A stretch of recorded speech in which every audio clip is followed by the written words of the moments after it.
If you ask, a dedicated craft beer fan what actually makes their favorite IPA or maybe a big imperial stout so compelling, they usually start talking about the raw ingredients right away. Oh, absolutely. They go straight to the recipe. Right. They'll point to like the pristine mineral profile of the water or some proprietary heritage yeast strain or just these massive additions of exotic fruit-forward hops. Yeah, the glamorous stuff. Exactly. But what if I told you that the actual heavy lifting in that brew house isn't being done by the master brewer in the flannel shirt or even those premium ingredients? It's a bit of a reality check, It honestly. really is. What if the most crucial work is being executed by billions of invisible, custom-tailored biochemical workers carrying out highly specific demolition and construction jobs? It's the ultimate reality check for the entire beverage industry, I mean. Right. We naturally gravitate toward that romanticized image, right? A brewer standing over a steaming copper vat, tossing in handfuls of hops. Yeah, it looks great on a brewery tour. Totally. But the foundation of modern commercial brewing isn't just rustic craftsmanship. It is entirely dependent on microscopic, staggeringly precise enzymatic reactions. Without them, the entire system it grinds to a halt. Okay, let's unpack this. Because we are looking at a deeply fascinating piece published by Biocatalysts for what they are calling February, which is basically a celebration of the science driving the beer industry. It's a clever name. It is. And reading through the source material, it completely shifted how you have to look at your pint glass. I bet. So our mission for this deep dive today is to look right past the art of brewing and uncover the hidden biochemical mechanics that keep a modern brew house viable. We are talking about enzymes. Right. And not just as like passive chemical triggers, but as a specialized workforce. The workforce analogy is highly accurate, actually, especially when you look at the sheer scale of the technical challenges these enzymes are solving. Oh, for sure. I mean, brewers today are dealing with super volatile agricultural supply chains, massive pressure to maximize yield from every single grain, and a consumer base demanding radically different styles of beer. It's a tough market. It really is. Yeah. And navigating all of that requires a level of biochemical control that goes far beyond traditional brewing methods. So let's start right at the foundation of the process, the mash tun. The source points out that the primary objective here is starch conversion. Right, the very first step. Yeah, and keeping with our tiny workers analogy, I picture the specific enzymes responsible for this alpha amylase and beta amylase as a microscopic demolition crew. I love that. They are just walking onto the job site with sledgehammers, That's a great way to look at it. To understand why a demolition crew is even necessary, you have to look at the architecture of a starch molecule. Okay. When a brewer mixes their milled grain with hot water, they're extracting starches. And these are essentially massive, highly complex branching chains of glucose. Like huge molecular structures. Exactly. They are architectural behemoths. And the brewing yeast, these single-celled organisms that will eventually turn this sweet liquid into beer, they simply cannot ingest a structure that large. The yeast can't swallow the whole building. They just need the individual bricks. Precisely. Yeast requires simple, low molecular weight fermentable sugars to survive and produce alcohol, primarily maltose and glucose. Got it. So the alpha amylase and beta amylase crew goes in. Alpha amylase acts by randomly attacking the internal bonds of those massive starch chains, breaking them into smaller chunks. Smashing the walls down. Right. Then beta amylase comes in and systematically snips off 2 glucose units from the ends of those chunks. They are hydrolyzing that complex scaffolding down into bite-sized fermentable sugars. What stands out to me, though, is that the grain itself actually brings a small demolition crew to the job site already. It does, yeah. The Biocatalyst article refers to them as endogenous malt enzymes. Like malted barley naturally contains its own amylases. It's true. But the text makes it very clear that relying on that built-in crew is often a recipe for disaster in a modern brewery. What's fascinating here is understanding exactly why that endogenous crew suddenly finds itself completely overwhelmed. Why does it? It comes down to recipe design. Modern brewers frequently build high adjunct recipes. Meaning they add stuff other than barley? Exactly. They're adding large percentages of unmalted grains, like raw wheat, flaked oats, or corn. Mm-hmm. They do this to lighten the body or alter the flavor profile. Right, like a nice wheat beer. Yeah. But those adjuncts are pure starch. They don't bring their own enzymes to the party at all. Oh, I see. So you are drastically increasing the size of the building that needs to be demolished, but you aren't hiring any extra workers to swing the hammers? That is exactly what happens. The natural enzyme pool just gets diluted to the breaking point. Wow. If a brewer relies solely on endogenous enzymes in a high-adjunct mash, the starch conversion simply stalls out. The demolition stops halfway through. Right. The extract efficiency plummets, meaning a significant portion of the sugar they actually paid for remains locked in the grain. It just gets thrown out with the spent solids. That's literally throwing money away. It is. The fermentable sugar profile becomes totally unpredictable, and the final alcohol yield misses the target. Which is why the brewer has to act as a general contractor and bring in outside help. Precisely. They dose the mash with supplementary enzymatic contractors, specifically highly concentrated commercial amylases and glucoamylases. Yeah, exogenous enzymes. The source notes these ensure complete starch conversion, they hit target attenuation levels, and prevent those costly raw material losses. They essentially guarantee the demolition project finishes on time, regardless of how much adjunct starch the brewer dumped into the mash tun. Okay, so the yeast get their simple sugars. But breaking down all those raw materials introduces a massive operational bottleneck, specifically during lautering. Lautering can be a nightmare. Right. And for any listener who has ever dealt with a stuck mash, the biocatalysts piece identifies the exact molecular culprits. They're structural polysaccharides called beta-glucans and arabinoxylans. Those two compounds are just the absolute bane of brewhouse efficiency. Why are they so bad? Well, to get to the starch inside the grain, you have to break down the grain's cell walls. And beta-glucans and arabinoxylans are the primary structural components of those cell walls. Okay, so they get released into the liquid. Yes. And when they dissolve into the hot wort, they form these massive, tangled, gel-like networks. They radically increase the viscosity of the fluid. Radically. So instead of lautering a normal fluid, you're suddenly trying to drain syrup through a bed of wet cement. That's a very visceral way to put it, but it's totally accurate. The wort separation slows to an absolute crawl. Ugh, that sounds awful. Your filtration grids get blinded, the liquid won't flow, and a process that should take maybe 90 minutes suddenly takes 5 hours. It throws off the entire production schedule of the brewery. Let me push back on this, or at least play the inquisitive learner for a second. Sure, go ahead. The article specifically flags grains like rye, wheat, oats, and undermodified malt as being notoriously high in these problem-causing beta-glucans. They are. If a brewer knows that dumping 1,000 pounds of flaked oats into the mash tun is going to create a gelatinous nightmare and risk a stuck sparge, why do they even bother using them? It's a fair question. Like, why not just stick to highly modified, easy-to-brew barley and avoid the wet cement entirely? Because consumer demand heavily dictates the market, honestly. Ah. And those grains provide characteristics you simply cannot get from barley alone. The flavor profile, you mean? Flavor and texture. Drinkers want the aggressive, spicy bite that a heavy rye malt bill provides to a stout. Oh, that makes sense. Or they want the opaque, hazy appearance and the incredibly silky, thick mouthfeel that oats and wheat contribute to a modern New England IPA. The brewer really can't abandon those recipes without losing their customers. So they have to navigate the bottleneck, which requires a completely different crew of enzymatic workers. Exactly. Initially, I was thinking of them as plumbers coming in to unclog the pipes. But based on how you described those tangled, gel-like networks of beta-glucans, plumbers isn't quite right. They act more like a microscopic scissor crew. That is a much better way to visualize the mechanism, yeah.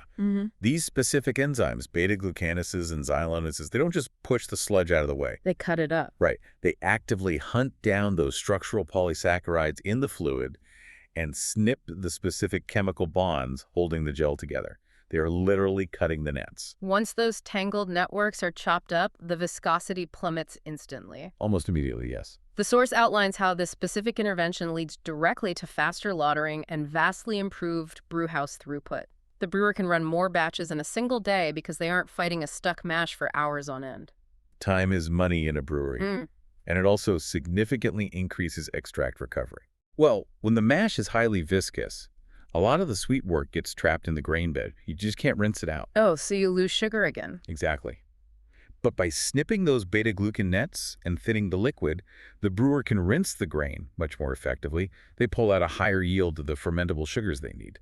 So they get the flavor and mouthfeel of the difficult grains without the operational penalty. That's the magic of it. All right, so we have the demolition crew securing the sugars, and the scissor crew ensuring the liquid actually makes it out of the mash tun and into the fermenter. Next up, fermentation. Right.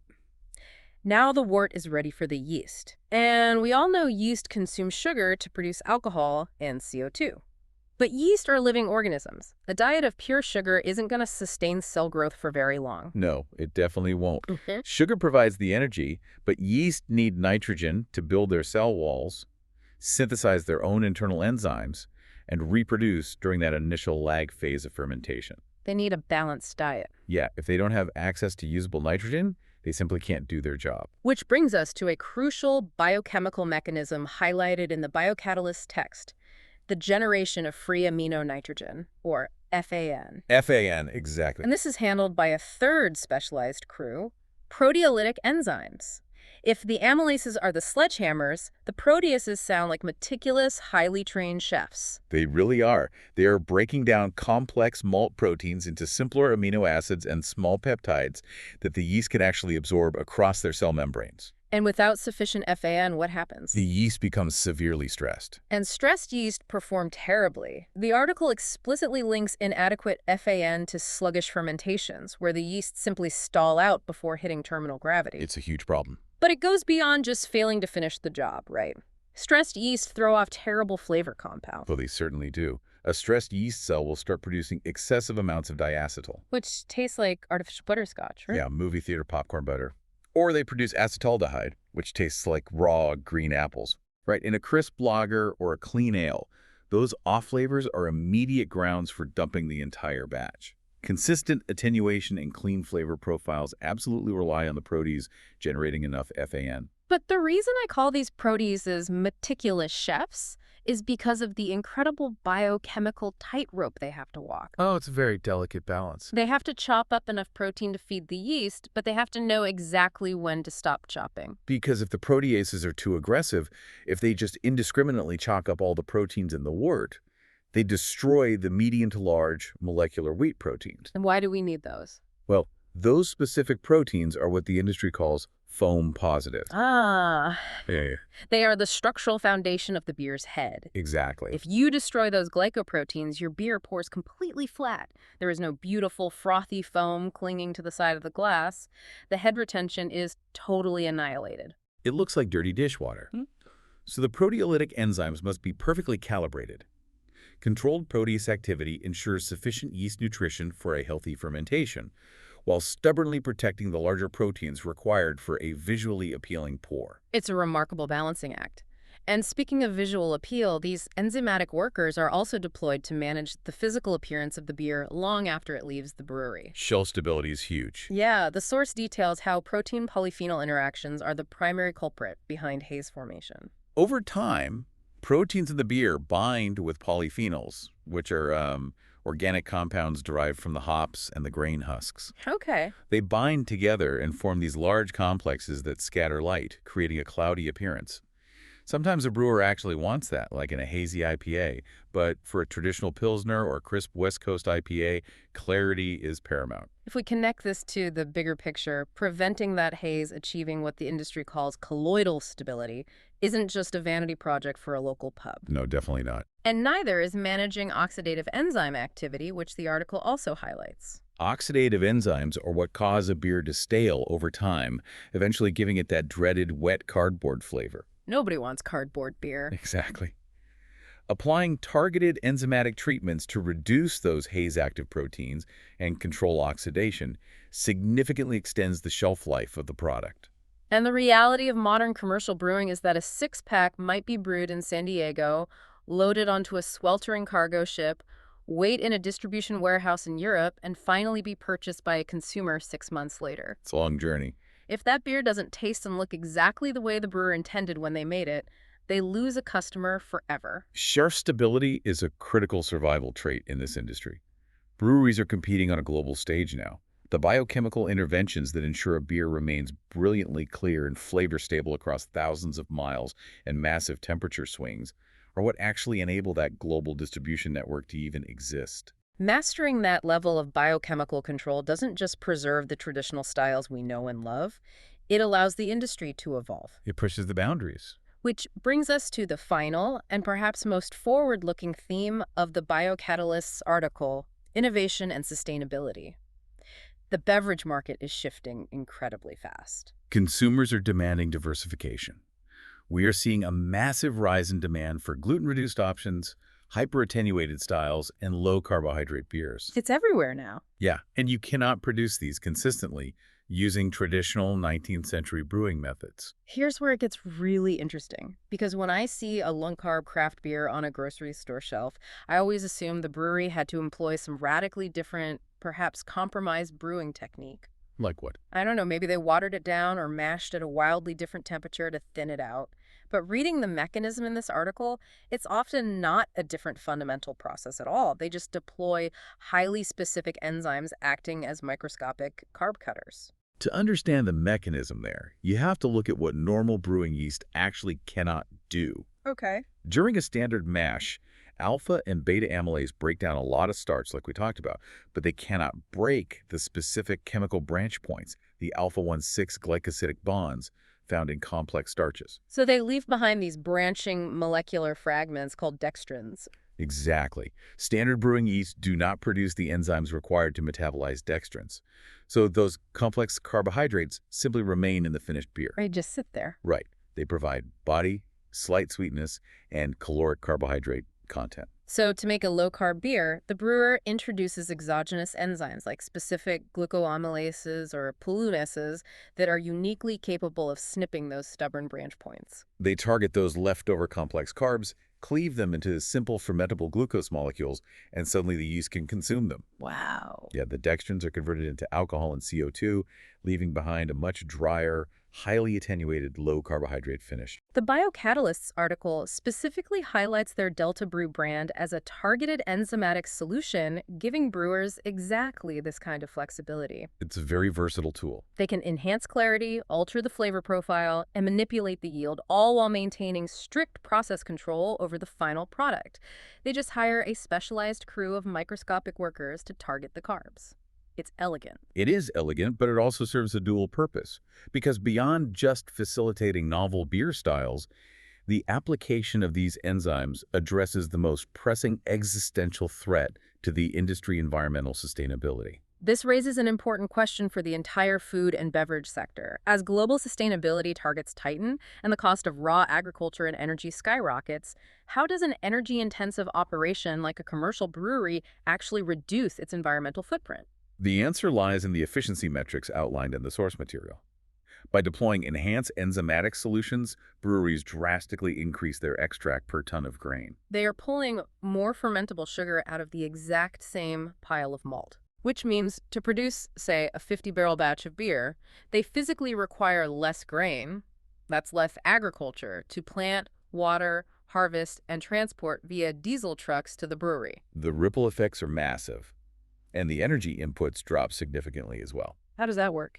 Well, optimized mash regimes utilizing exogenous enzymes often require lower temperatures and less intense heating over long periods. Oh, because the enzymes are doing the heavy lifting to reduce the mash viscosity and convert the starches, you aren't relying on brute force thermal energy to boil the sludge into submission. Right, the chemical reactions do the work instead of the boiler. That makes total sense. The processing times are shorter, the massive boilers and pumps are running for fewer hours per batch. And because our scissor crew of beta-glucanases unclog the mash, the filtration process is cleaner, resulting in lower physical waste streams. Less mess to clean up. Exactly. The spent grain is drier and less sticky, making it easier to process or offload as animal feed. When you aggregate all of those factors, less raw barley required, drastically less thermal energy used to heat the mash, faster processing cycles, and minimized physical waste, these microscopic enzymatic workers are actively and measurably shrinking the industry's carbon footprint per hectoliter of beer produced. These efficiency gains aren't just clever tricks to shave a few cents off the cost of goods sold.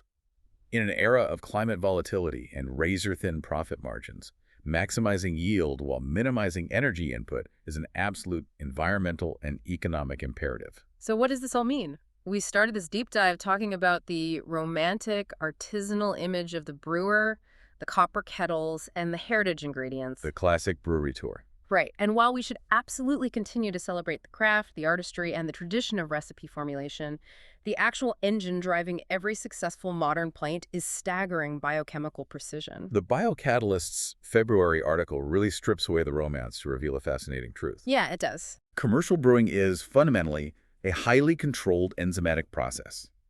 Enzymes do far more than just catalyze random chemical reactions in the background. They are the primary tools used to unlock operational efficiency, safeguard the quality of the liquid across global supply chains, and empower brewers to push the boundaries of what beer can actually be. They are the demolition crews smashing apart complex starches, the microscopic scissor crews slicing through gelatinous bottlenecks, the meticulous chefs carefully feeding the yeast, and the specialized carb cutters redefining modern styles. Behind every great beer you drink, there is a vastly smarter, highly optimized process, and quietly powering that entire operation are billions of specialized, invisible, microscopic workers executing their jobs with perfect molecular accuracy. I want to leave you with a final thought to mull over today. The next time you sit down and pour yourself a complex, modern craft beer, maybe it's a perfectly clear, crisp, low-carb West Coast IPA, or maybe a dense, silky, haze-filled oat stout, take a second to look at the liquid in the glass. Really look at it. Consider the sheer scale of the invisible workforce that was custom-tailored, deployed, and perfectly calibrated specifically to build that exact profile. And it makes you wonder, it makes you wonder, if this level of staggering biochemical manipulation is the secret, uncredited architect behind our favorite beverages, what other everyday staple foods sitting in your pantry right now are entirely reliant on a hidden, custom-tailored enzymatic workforce that we know absolutely nothing about?